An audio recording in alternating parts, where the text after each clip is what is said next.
California's largest lake is disappearing, and the wind that is carrying what's left of it is going straight into people's lungs.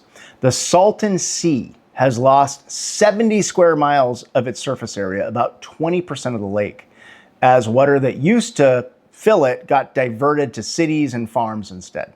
What's left is exposed lakebed, and when the desert wind picks up, it lifts pesticides and heavy metals off that bare soil and carries them into towns across the Imperial Valley.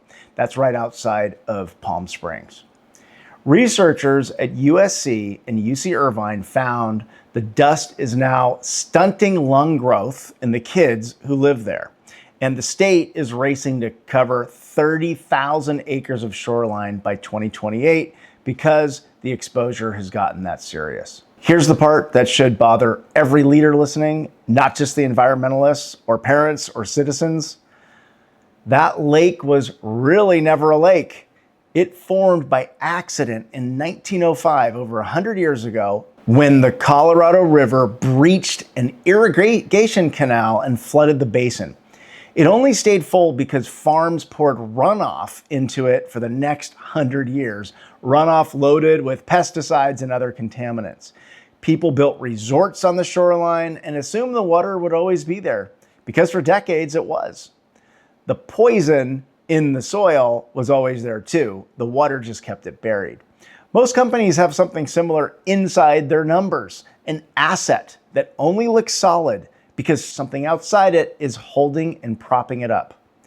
Take New York Community Bancorp. For years, its loan book looked rock solid because cheap borrowing kept commercial property values climbing and let building owners refinance pretty much whenever they needed to. The bank grew fast, crossed $100 billion in assets, and even absorbed parts of the failed Signature Bank. Through all of it, the good numbers held up quarter after quarter. Then interest rates rose. Refinancing dried up. The loans that had looked safe for a decade stopped looking safe almost overnight. In early 2024, the stock fell 38% in a single day after the bank slashed its dividend and braced for heavy real estate losses. Within weeks, it needed $1 billion rescue and basically a new management team. Cheap money propped up that loan book the same way farm runoff propped up the Salton Sea. When the rates climbed, they exposed the same risk the receding lakebed exposed in the Salton Sea. It had been there the whole time. Nobody wanted to look at it while the water was still covering it and while those loans were still generating revenue. So here's what I'd encourage you to do this week. 3 moves. First, name the support. Pick your best looking asset, whatever it is, a big customer, a cheap source of capital, a fast growing product line, and then find the one outside thing that's actually holding it up. Second, test it without the crutch. Ask how the asset performs the day the support disappears. Not in theory. Write down that actual number. Whatever you get, treat it as a real liability sitting on your books today, not a someday risk.